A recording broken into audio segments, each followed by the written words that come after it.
오늘 우리에게 주신 하나님의 말씀을 우리 함께 교독해서 읽겠습니다. 욥기 42장 1절부터 17절, 마지막 우리 욥기 42장 1절부터 17절 말씀을 한 절씩 교독해서 읽겠습니다. 욥기 42장 1절부터 17절 말씀입니다. 욥이 여호와께 대답하여 이르되 주께서는 못하실 일이 없사오며 무슨 계획이든지 못 이루실 것이 없는 줄 아오니 무지한 말로 이치를 가리키는 자가 누구이니까? 나는 깨닫지도 못한 일을 말하였고 스스로 알 수도 없고 헤아리기도 어려운 일을 말하였나이다. 내가 말하겠사오니 주는 들으시고 내가 주께 묻겠사오니 주여 내게 알게 하옵소서. 내가 주께 대하여 귀로 듣기만 하였사오나 이제는 눈으로 주를 배움나이다. 그러므로 내가 스스로 거두어 드리고 티끌과 제 가운데에서 회개하나이다. 여호와께서 욥에게 이 말씀을 하신 후에 여호와께서 대만 사람 엘리바스에게 이르시되 내가 너와 내 두 친구에게 노하나니 이는 너희가 나를 가리켜 말한 것이 내 종 욥의 말 같이 옳지 못함이니라.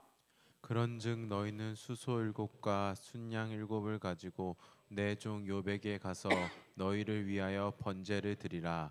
내 종 욥이 너희를 위하여 기도할 것인즉 내가 그를 기쁘게 받으리니 너희가 우매한 만큼 너희에게 갚지 아니하리라. 이는 너희가 나를 가리켜 말한 것이 내 종 욥의 말같이 옳지 못함이라. 이에 대만 사람 엘리바스와 수아 사람 빌닷과 나아만 사람 소발이 가서 여호와께서 자기들에게 명령하신 대로 행하니라. 여호와께서 욥을 기쁘게 받으셨더라. 욥이 그의 친구들을 위하여 기도할 때 여호와께서 욥의 공경을 돌이키시고 여호와께서 욥에게 이전 모든 수요보다 갑절이나 주신지라. 이에 그의 모든 형제와 자매와 이전에 알던 이들이 다 와서 그의 집에서 그와 함께 음식을 먹고 여호와께서 그에게 내리신 모든 재앙에 관하여 그를 위하여 슬퍼하며 위로하고 각각 쾌시타 하나씩과 금고리 하나씩을 주었더라. 여호와께서 욥의 말년에 욥에게 처음보다 더 복을 주시니 그가 양 14,000과 낙타 6,000과 소 1,000결이와 암나귀 1,000을 두었고 또 아들 7과 딸 3을 두었으며 그가 첫째 딸은 여미마라 이름하였고 둘째 딸은 구시아라 이름하였고 셋째 딸은 게란 합북이라 이름하였으니 모든 땅에서 욥의 딸들처럼 아리따운 여자가 없었더라. 그들의 아버지가 그들에게 그들의 오라비들처럼 기업을 주었더라. 그 후에 욥이 140년을 살며 아들과 손자 4대를 보았고 같이 읽겠습니다. 욥이 늙어 나이가 차서 죽었더라. 아멘. 할렐루야. 우리 한번 인사 한번 하실까요? 우리 옆에 뒤에 한번 축복하겠습니다. 당신이 계셔서 행복합니다.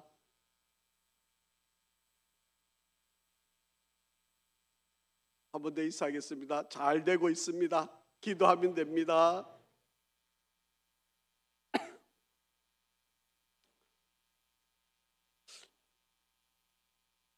벌써 그래도 아침 저녁이 조금 바람도 불고 또 서늘한 기운이 또 있어서 아주 좋은 계절입니다. 여러분 또 건강 잘 관리하시고 찬물을 너무 많이 마시면 안 됩니다. 여러분 가능하면 미지근한 물이나 따뜻한 차를 이 더울 때도 여러분 마시는 게 몸에 훨씬 건강에 좋습니다. 가능하다면 따뜻한 차를 여러분 드시는 게 몸에 좋으니까 건강 관리 잘 하시고 또 이 무더운 여름이 지나가면 또 이렇게 비가 또 많이 내리고 나면 이제는 좋은 열매를 맺히는 계절이 곧 바로 앞에 다가오게 되겠죠. 이 여름이 지나야 열매가 잘 익어서 좋은 우리에게 계절이 오게 됩니다. 우리가 1년 넘게 우리 수요일마다 욥기를 공부해 왔습니다. 지금 제가 이 욥기를 다 마치고 나면 예레미야를 살펴보려고 책도 사고 또 준비도 하고 또 여러 가지 지금 자료도 만들고 지금 하고 있습니다. 오늘 욥기 42장을 다 마치면 좋겠는데 혹시 길어져서 다음 주에 한 번 더 할 수도 있는데 일단 오늘 우리가 욥기 마지막 42장을 우리가 좀 살펴보면서 하나님께서 어떻게 해서 욥을 다루시고 그 결말을 어떻게 이루어 가셨는지 우리가 한번 좀 생각을 해보려고 합니다. 여러분이 아마 잘 알고 있는 소크라테스라고 하는 인물이 있습니다.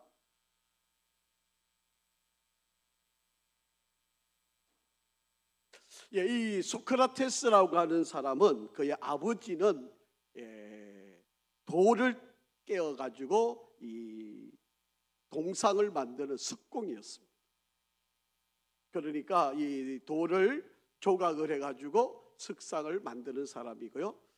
그의 어머니는 아이를 낳는 산파 역할을 하셨던 그런 분입니다. 그러니까 돌을 깨어가지고 동상 석상을 만드는 그런 아버지와 그리고 아이가 태어나면 그 아이를 받아서 아이를 잘 자랄 수 있게 만들어주는 그런 어머니 사이에서 이 소크라테스가 태어나게 됩니다. 그러니까 어머니 아버지가 이런 일을 하고 있기 때문에 소크라테스는 참 생각이 많았던 사람이에요. 자기 아버지는 영혼이 없는 돌을 깨어가지고 그 돌로 이 석상을 만드는 일을 하기 때문에 이 소크라테스가 나는 우리 아버지처럼 살기 싫다. 아니 사람이 있는데 왜 사람을 영혼도 없는 이 돌로 가지고 이 석상을 만드는 일을 해야 되나? 거기에 대해서 늘 의문도 갖고 그것을 그렇게 바람직하게 생각하지를 않았습니다.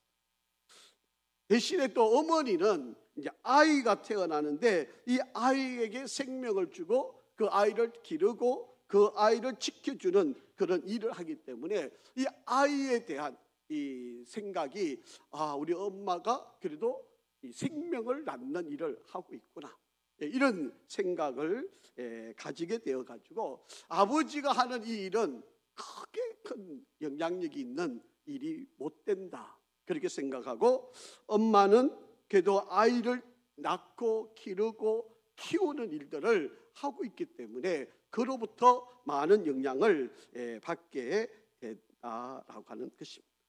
그래서 이 사실은 소크라테스는요 일생을 살아가면서 글을 쓰거나 뭐를 만들어 놓은 게 없어요.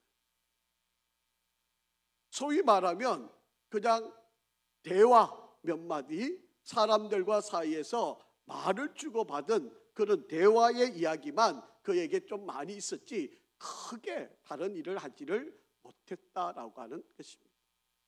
그래서 어떻게 하든 사람들에게 좀 영향을 주면 좋겠다.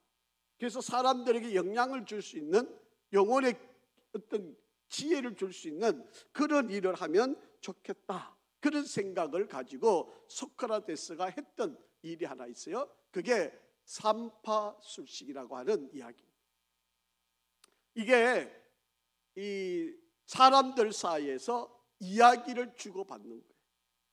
상대방에게 질문을 하고 그 질문을 통해서 답을 깨닫게 해줘서 그 사람이 깨달음을 얻게 하는 바로 그런 일을 했는데 이거를 삼파술식이라고 하는 거예요. 이게 바로 소크라테스의 대화법이에요. 그러니까 소크라테스는 사람에게 대화를 질문을 하고 그 질문의 답을 깨닫게 하고 이것을 가르쳤다. 여러분 우리 아이들한테 교육이라고 하는 게 정말 좋은 여러분 유대인의 교육이 바로 이런 교육이거든요. 밥상머리에 같이 앉아가지고 아버지와 어머니가 자식들을 둘러 앉혀놓고 아이들한테 질문을 하는 거예요. 그럼 아이들은 그 질문에 답을 하기 위해서 많은 생각들을 하겠죠.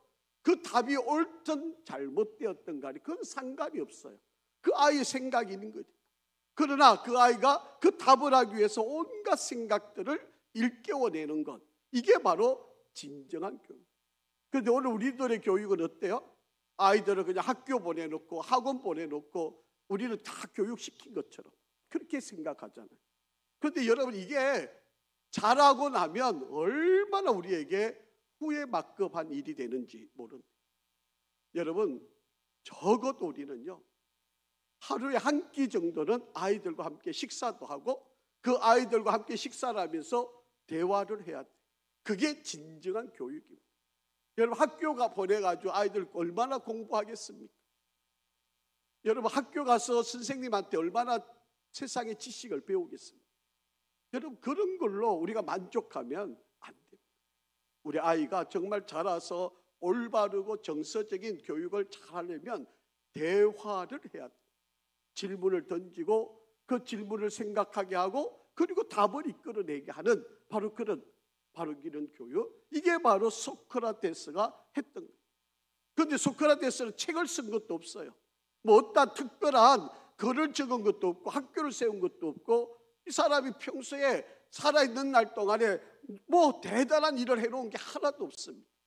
그런데 그의 제자 플라톤이라고 하는 사람이 이 선생님과 대화를 나누었던 이야기를 책으로 쓴 거예요. 그게 바로 플라톤의 대화록이라고 하는 거예요. 이게 바로 이 선생님을 통해서 들었던 이야기들을 하나씩 기억해내 가지고 그것을 책으로 만들어 가지고 그것을 펴낸 게, 이게 오늘날 유명한 책이 된 게 바로 이 플라톤의 대화. 사실은 이것은 소크라테스의 모든 이야기가 바로 이 속에 다 담겨져 있다라고 하는 것입니다. 자, 여러분, 우리의 인생도 마찬가지. 여러분, 우리의 인생의 모든 답이 누구에게 있을까요? 바로 예수님에게 있어요. 여러분, 우리 아이들한테 여러분 정말 인생을 살아가는 지혜와 방법과 깨달음을 예수를 통해서 알게 해주면, 여러분, 이 아이들은요 어떠한 일을 만나도 흔들리지 않아요. 어려움을 만날 때, 위기를 만날 때 예수님을 의지하고 예수님께 지혜를 구하고 예수님께 기도함으로 그 환난과 고난을 이겨나갈 수 있는 힘이 생겨요. 그런데 여러분, 요즘 아이들이 그냥 돈, 출세, 공부, 뭐 사람, 이런 것들만 쫓아다니다 보니까 조금만 어려우면 낙담하고 좌절하고 포기하고 나는 못해, 안 돼, 할 수 없어, 이렇게 절망하는 거죠. 근데 이 아이들의 우리의 인생의 답이 하나님께 있고 주님께 있다는 것을 알게 되면 어려우면 어려울수록 어떻게 할까요? 그 주님께 매달려서 질문하고 답을 얻고 깨달음을 얻어서 그러고 문제를 헤쳐나가게 됩니다. 여러분, 우리가 부모로서 아이들에게 해줄 수 있는 최고의 재산, 최고의 덕목, 최고의 유산은 바로 인생의 답이 예수님께 있다는 것을 알려주는 거예요. 이게 부모가 할 수 있는 최고의 인생의 길이다라고 하는 것입니다. 여러분, 우리가 인생을 살다 보면 통증이라고 하는 게 있잖아요. 아픔, 고통, 괴로움이 우리에게 있잖아요. 여기에는 큰 두 가지 의미가 있어요. 우리가 아프다는 것, 통증이 있다는 것은 첫째는 우리가 살아있다고 하는 이유잖아요. 여러분, 죽은 사람에게는 통증이 없잖아요. 그러니까 우리가 아프다는 것은 아직도 나는 살아있다라고 하는 존재. 그러니까 여러분, 감사하셔야 돼요. 내가 아플 때는 아직도 나는 살아있구나, 아직도 내게 생명이 있구나. 만약에 여러분이 통증을 느끼지 못하면 이미 여러분은 죽은 사람이에요. 그러니까 여러분, 내가 아픔을 느끼고 괴롭지만 힘들지만 이 아픔은 아직도 나는 살아있구나. 그 다음에 내 몸이 아프면 뭐예요? 아직 내 몸이 비정상적이다. 그게 치료를 받아야 되는 거지.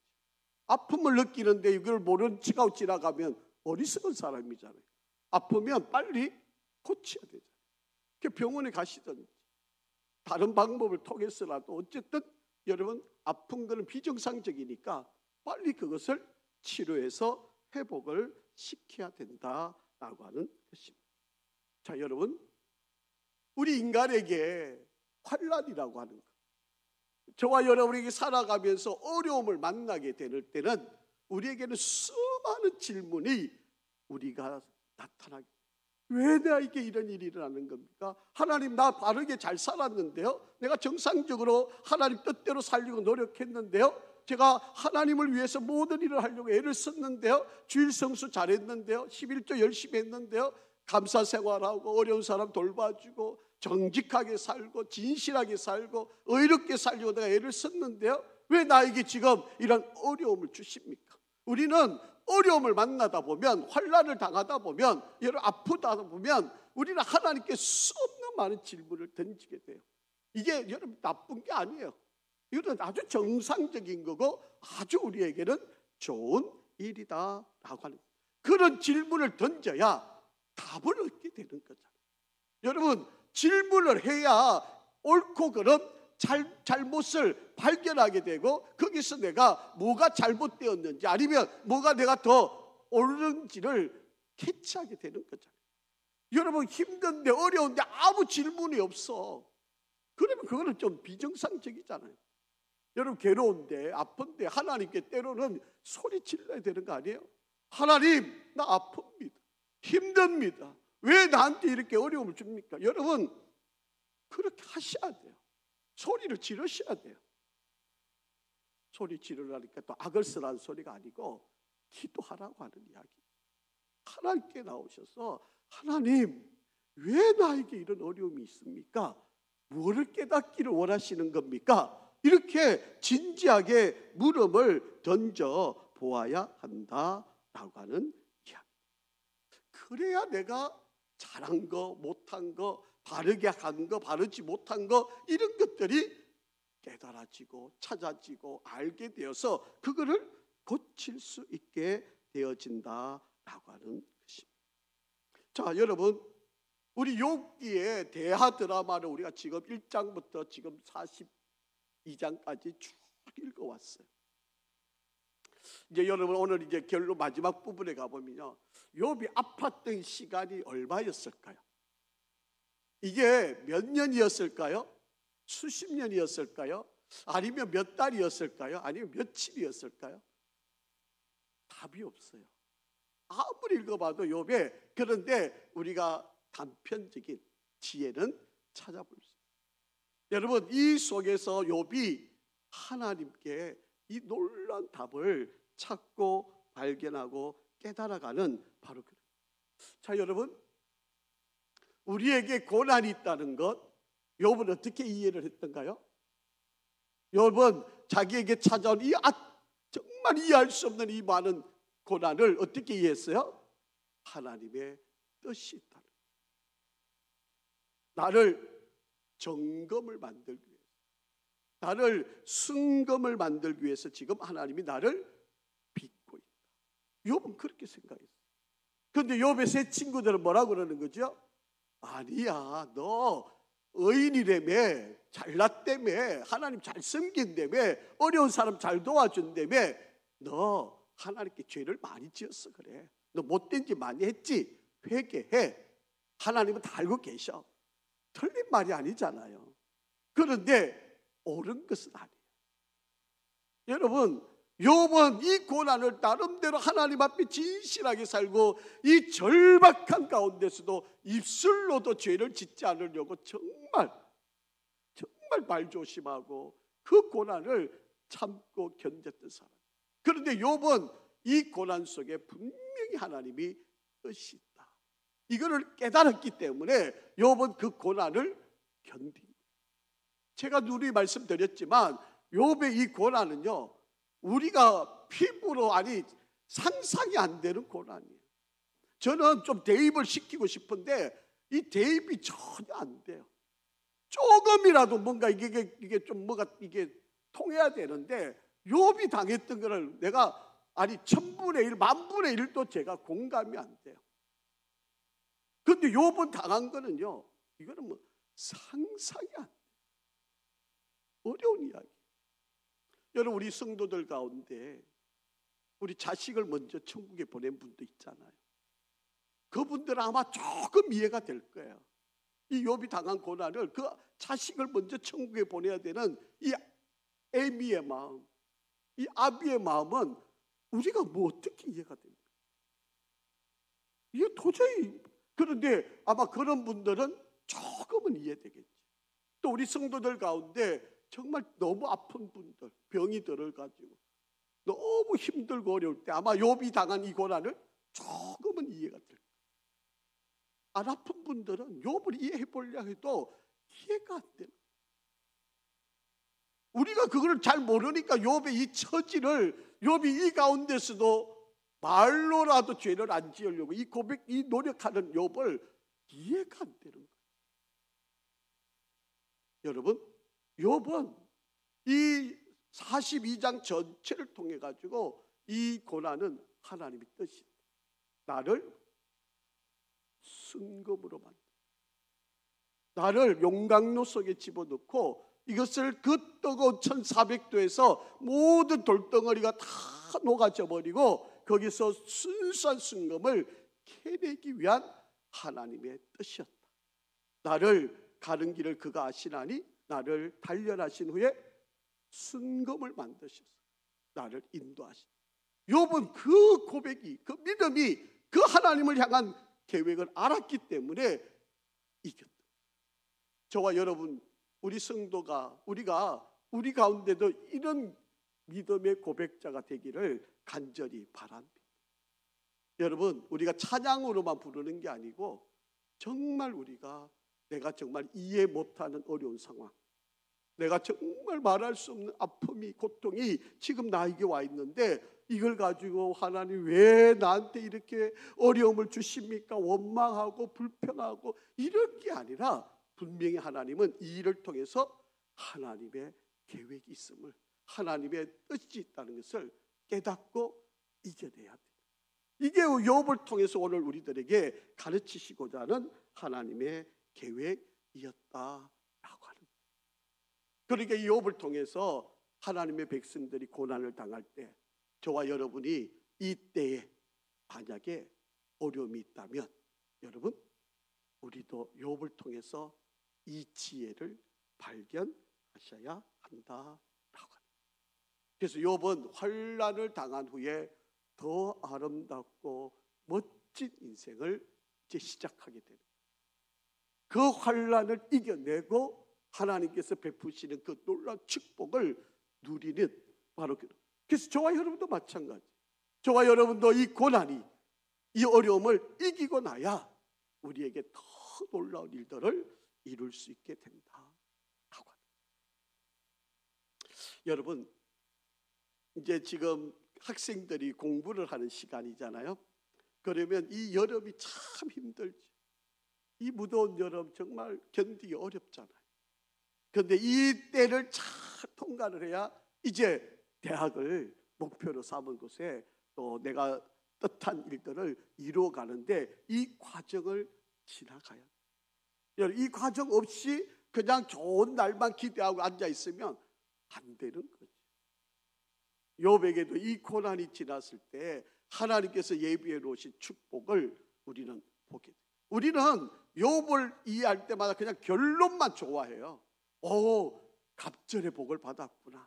우리는 이것만 생각하고 우리도 갑절의 복 받을 그 기대만 갖는데 사실은 이 41장까지 여러분 욥이 얼마나 힘들었어요. 얼마나 어려웠어요. 얼마나 괴로웠겠어요. 여러분, 밤에 잠을 잔다는 게 여러분 이게 가능했겠습니까? 그런데 그 길을 걸어서 이기게 되었다라고. 여러분, 환난을 통해서 욥은요, 첫째는 하나님이 살아계신다는 것. 그래서 폭풍 후 막 이 벼락치는 바로 그런 속에서 하나님을 보고 들었다. 하나님이 살아계신다는 것을 욥은 바로 그 상황 속에서 똑똑히 보았다. 여러분, 우리도 하나님이 지금도 살아서 역사하고 내 인생을 주관하고 있다는 것을 확신하면요, 우리는 굴하지 않아요. 넘어지지 않아요. 지금도 하나님이 살아계셔서 나를 간섭하고 계신다고 믿으면 여러분, 우리 어떻게 넘어져요? 그 전능하신 하나님이 살아계신데, 나를 지금 다스리고 있는데, 나를 인도하고 있는데, 우리가 어떻게 쓰러지고 포기하고 안 된다 그러고 못한다고 나자빠지겠어요? 안 되잖아요. 욥이 하나님을 그렇게 보았거든. 그러니까 그 우리가 상상이 안 되는 그 고난을 욥은 이겨내. 여러분에게도 하나님을 배움는 은혜가 있기를 주의 이름으로 축원합니다. 여러분, 그러면 우리에게 죽음이 다가와도 두렵지 않은 거예요. 겁나지 않아요. 무섭지 않아요. 그리고 여러분, 욥은요 하나님의 엄청난 세계를 보았어요. 여러분, 이 막 상상할 수 없는 동물들을 하나님이 끄집어내시고 폭풍우와 비바람과 막 땅이 흔들림과 이 모든 것들을 하나님이 다 보게 하시잖아요. 그래서 욥이 그 하나님의 그 위대하심, 하나님의 그 전능하심을 그가 볼 수가 있었다. 그리고 인간은 하나님 앞에서 한번 해체되어 다시 만들어지게 됩니다. 저기 마지막까지 내려갔다가 하나님이 그를 끄집어 올려가지고 다시 하나님이, 물론 이런 일 없이 잘 승리하면 너무 좋을 일이겠지만 인생이라고 하는 게 그렇지 않아요. 여러분, 믿음의 길을 걸어가는 사람들에게는요 이 사이클이라고 하는 게 있거든요. 위기라고 하는 게 찾아오고 어려움이라고 하는 것이 다 있게끔 돼 있어요. 여러분, 우리가 보기에 그냥 아이고 저 사람은 문제 없겠네, 아이고 저 사람 뭐든지 다 잘 되네, 아이고 저 사람 걱정할 게 없는 모양이야, 우리는 이렇게 생각하지만 그분한테 한번 물어보세요. 어려움이 없느냐고 한번 물어보세요. 나름대로 다 어려움이 있어요. 말을 못하고 있을 뿐이지, 힘들지만 이겨내고 있을 뿐이지. 뭐 그렇다고 내가 어려움을 뭐 남한테 자랑하겠어요? 힘든 거를 남한테 뭐 소문 내겠어요? 그냥 가슴 아리 하지만 끝까지 이겨나가는 거예요. 하나님은 우리를 그렇게 훈련을 시키신다라고. 자, 오늘 1절 2절 한번 보실까요?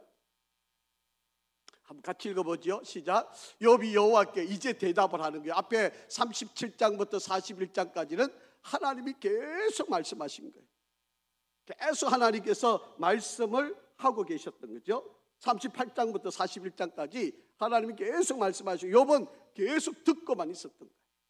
이제 비로소 42장에 와가지고 욥이 여호와께 대답하였다. 같이 읽어보죠. 시작. 주께서는 못하실 일이 없사오며 무슨 계획이 있든지 못 이루실 것이 없는 줄 아오니, 그렇게 고백을 합니다. 우리 하나님은 무엇이든지 하실 수 있는 분. 이게 욥의 마지막 고백이에요. 우리 하나님은 못하실 것이 없는 분이시다. 사람에게 고난도 주시기도 하고 비참하게 만드시기도 하고 어렵게도 하시고 병도 주시고 자식도 거두어 가시고 재산도 다 빼앗아 가시는 바로 그런 하나님이시다라고 하는 것입니다. 때로는 우리 몸에 암덩어리를 넣기도 하시고 우리를 모든 아픔을 하나님이 우리에게 주시는, 왜 그러실까요? 우리를 사랑하시는데 왜 우리를 이렇게 어렵게 하시고 왜 이렇게 힘들게 하실까요? 예? 왜 우리를 그렇게 어렵게 하실까요? 왜 우리를 이렇게 마음을 상하게 하실까요? 우리 안에 순금이 있는 걸 하나님 보시잖아요. 우리 안에 금덩어리가 있는데 이거를 써야 되는데 이거를 쓰려니까 어떻게 해야 돼요? 용광로 안에 들어가야 되잖아요. 용광로 안에 들어가야 순금이 발견이 될 거 아니에요. 내 안에 순금이 있는데 이걸 모르고 살아가는 거예요. 저와 여러분이 하나님 앞에 얼마나 귀한 보배로운 존재인데 우리를 보배라고 그러시잖아요. 그런데 우리는 그걸 모르잖아요. 그러니까 하나님이 우리한테 시련을 주시는 거예요. 어려움을 주시는 거예요. 용광로에 집어넣으시는 거예요. 그래야 내가 다른 게 다 깨어져야 그제야 비로소 하나님이 하나님으로 보이게 돼요. 그래서 하나님이 지금 욥이 고백할 하나님은 못하실 일이 없어. 무슨 계획이든 못 이루실 것이 없는 분이시다. 그렇게 말씀을 하고 있다. 답은 하나님께 있어요. 여러분, 자꾸 제가 보면 우리 성도들이, 아니 우리 믿음의 길을 걷는 분들이 보면 좀 일을 쉽게 가고 싶어요. 물론 저도 마찬가지고요. 저도 뭐 어렵게 괜히 힘들게 가고 싶은 마음은 없어요. 그런데 하나님은 우리를 그렇게 사용하시지 않잖아요. 우리를 어렵게 만드시잖아요. 그러면 우리는 어떻게 해야 돼요? 그걸 받아들여야 돼요. 그런데 우리는 자꾸 피하잖아요. 그러면 안 될 것처럼, 그러면 내가 영원히 끝날 것처럼 우리는 그런 생각을 갖는 거죠. 그러니까 어쨌든 하나님, 이것만은 안 됩니다. 이거 하시면 안 됩니다. 하나님, 이것만은 좀 제가 못 받아들이겠습니다. 이러고 우리가 거부를 하잖아요. 하나님은 저와 여러분을 순금을 캐내려고 지금 우리를 용광로에 넣기를 원하시는데 우리는 안 됩니다. 하나님, 그거는 안 됩니다. 그거 손대면 안 됩니다. 우리 자꾸 이러고 있는 거 아니에요? 답이 하나님께 있는 걸 우리가 알면서도 우리가 하나님이 행하시는 일을 이렇게 거부를 하고 있다라고 하는 것입니다. 자, 3절 한번 읽어보죠. 무지한 말로 이치를 가리는 자가 누구냐? 지금 잘못 이야기하고 잘못 가르치는 자들 도대체 누구냐는. 여러분, 우리 안 그런가요? 부모된 여러분이 자식들 그렇게 가르치지 않나요? 요렇게 가면 쉽게 갈 수 있어. 요렇게 하면 좀 피해 갈 수 있어. 아이고, 왜 그렇게 어렵게 가? 왜 그렇게 힘들게 가려고 그래? 아니. 여러분, 제가 이제 미국에 유학을 할 때 저희 아버님이 그 당시에 교회에서 생활비를 200만 원을 받으셨어요. 그런데 그 200만 원 중에 100만 원을 제 유학비로 매달 생활비로 저한테 보내주셨어요. 저는 그 돈이 얼마나 큰 돈인지를 잘 알고 있어요. 그런데 그 100만 원 갖고 제 네 식구가 살아갈 수 있느냐? 사실은 미국에서 어려웠어요. 물론 환율이 조금 낮아서 괜찮았는데 아버님 친구 아들, 그게 저한테는 저하고 친구인데 이 친구는 그 아버지가 아주 잘 사는 목사님이신데 그분은 그 아들한테 300만 원을 보내줘요. 저는 100만 원 받을 때. 그런데 그 친구는 300만 원 받으면서도 돈을 저한테 빌리러 와요. 이해가 되나요? 저는 그 친구가 300만 원 받는 걸 알거든요. 왜? 지가 자꾸 자랑을 하니까. 상대적으로 얼마나 박탈감 당해요. 아니, 우리 아버지가 왜 이리 무능해? 아니, 저 아버지는 300만 원씩 보내고 나는 왜 100만 원밖에 안 돼?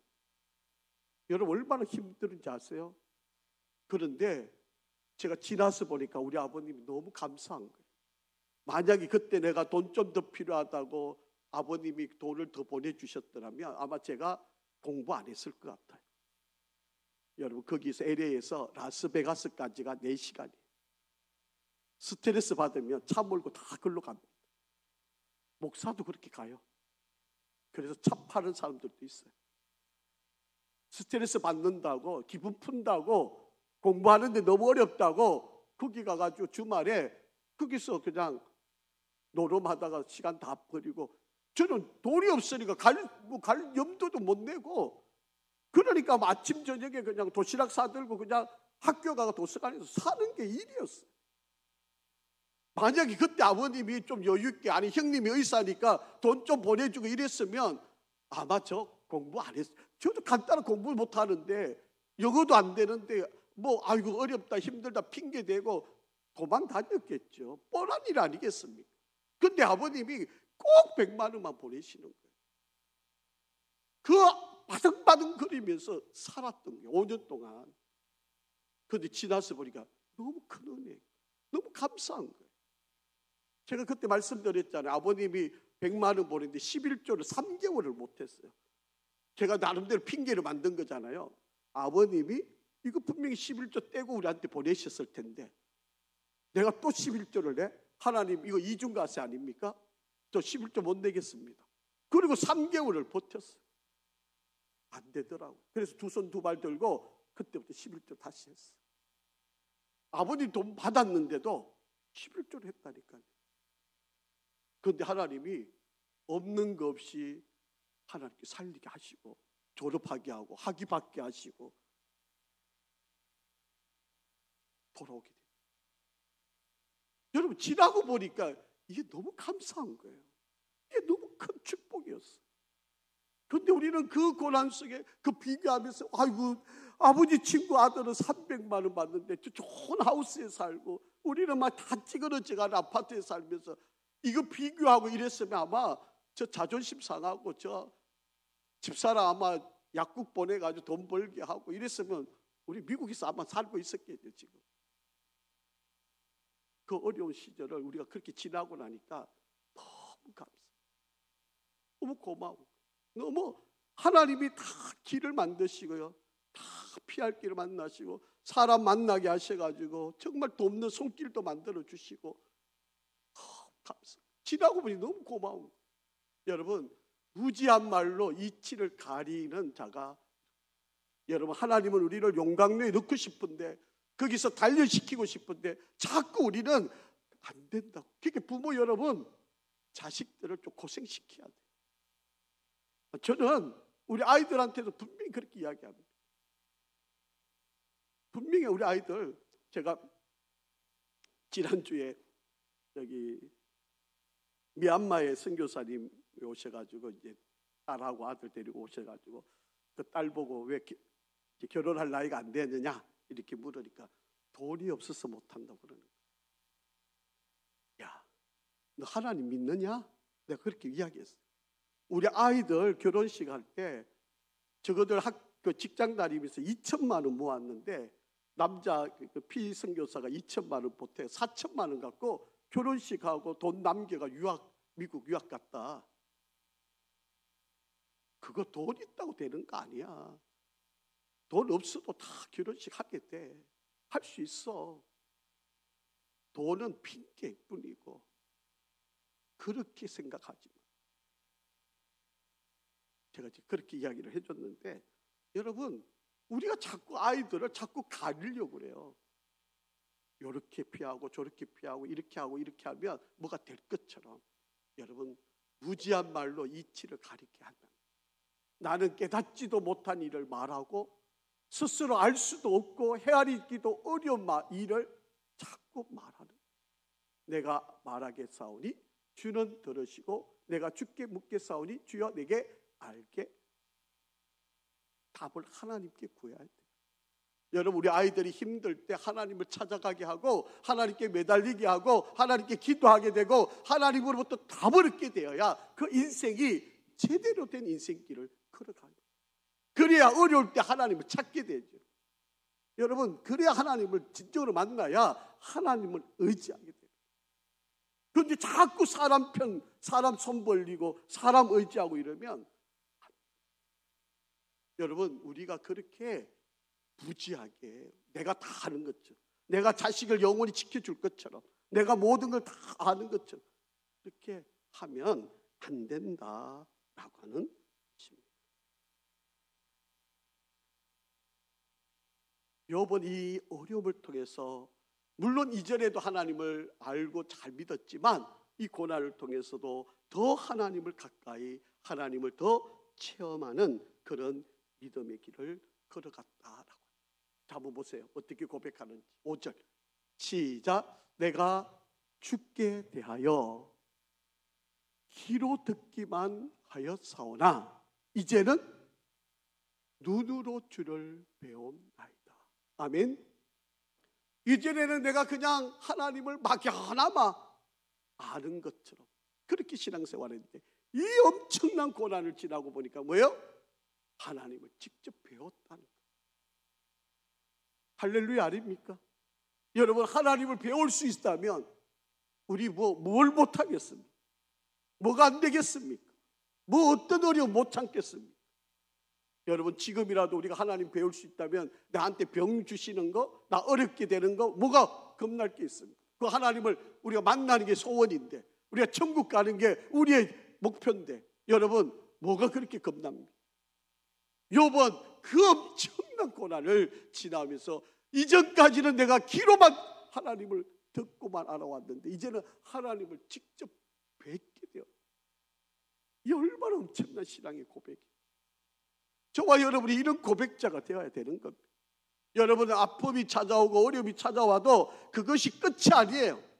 여러분 그것을 통해서 내가 하나님을 직접 뵙는 바로 그런 은혜의 역사가 있어야 합니다.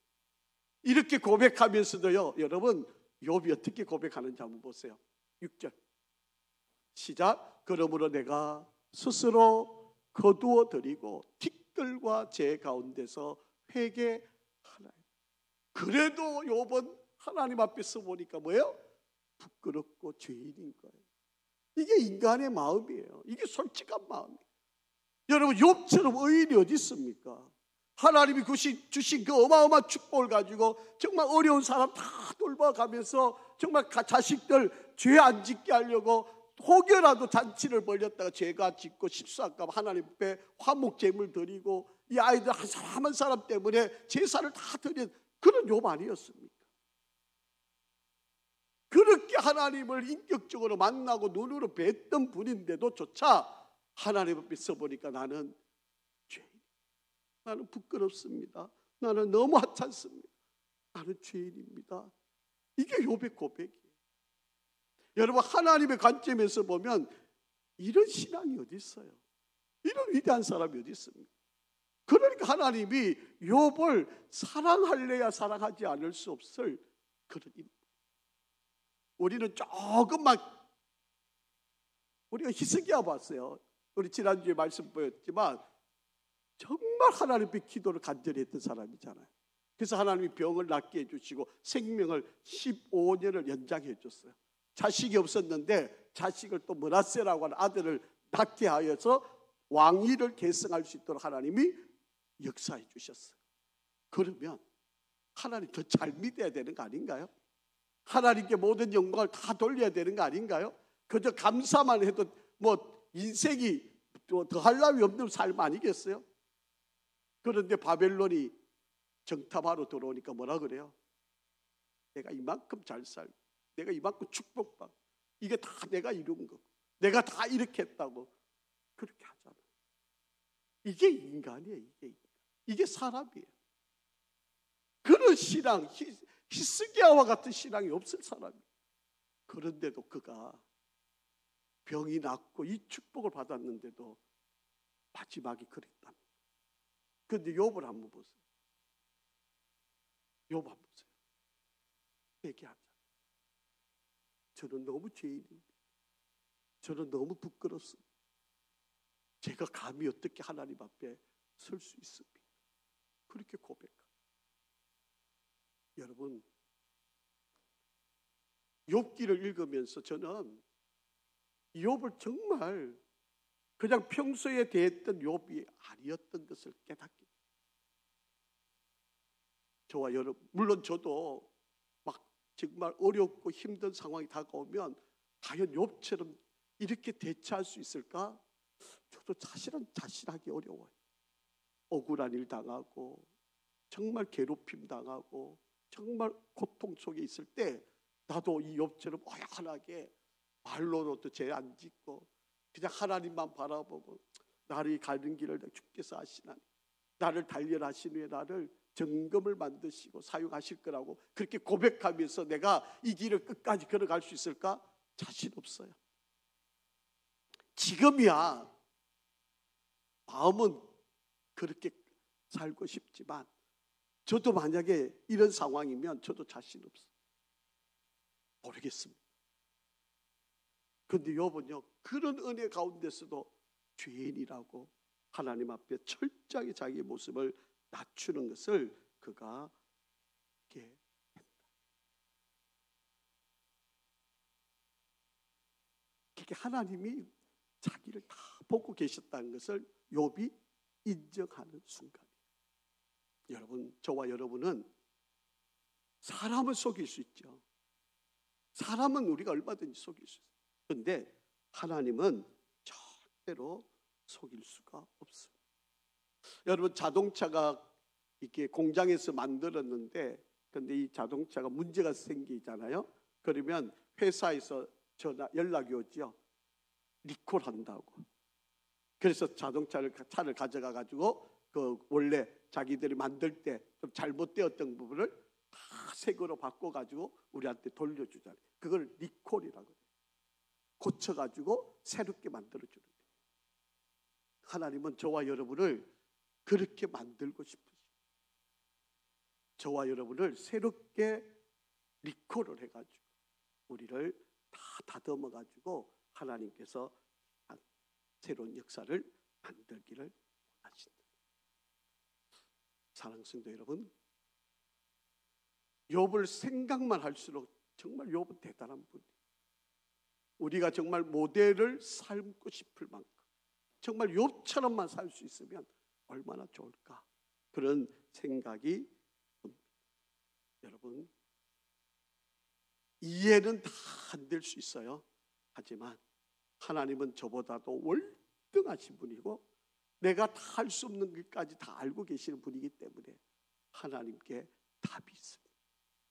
우리 주님의 그 은혜 앞에 우리가 나가고 우리 인생길을 하나님께 맡기는, 그래서 우리가 욥을 잘 닮아갈 수 있는 저와 여러분이 되기를 간절히 바랍니다. 오늘 여기까지만 하고 다음 주에 우리가 마지막 좀 더 살펴보고 욥기를 마치도록 하겠습니다. 아버지 하나님, 욥의 그 귀한 신앙과 그 은혜를 묵상하며 우리에게 다시 한번 도전케 하시니 감사합니다. 하나님, 우리가 욥처럼 살아갈 수 있게 도와주시옵소서. 고난 가운데도 하나님의 뜻을 발견하고 아픔 가운데도 좌절하지 않고 자신의 연약함과 악함을 회개하고 하나님을 더 의지해가는 귀한 삶처럼 우리에게도 그런 믿음의 길을 걸어가게 도와주옵소서. 우리 성도들 축복합니다. 우리 성도들 한 주간도 지켜주시고 믿음의 길을 걷는 우리 성도들 어떠한 어려움과 고난이 있을지라도 하나님의 그 놀랍고 계획과 인도하심과 뜻 앞에 순종하는 우리가 되게 도와주옵소서. 특별히 우리 사랑하는 자녀들, 정말 믿음 안에서는 복된 자녀들이 되기를 원합니다. 하나님만이 나의 참된 주인 되심을 고백하는 우리의 자녀들이 되기를 원합니다. 한 사람도 흩어짐이 없고 오직 하나님으로 말미암아 믿음의 온전한 길을 걷고 승리하는 우리 귀한 자녀들, 우리의 귀한 후손들이 되게 축복하여 주옵소서. 주여, 우리에게도 욥의 결말을 누리며 살아갈 수 있는 은혜를 허락하여 주시옵소서. 예수 그리스도 이름으로 간절히 기도합니다. 아멘.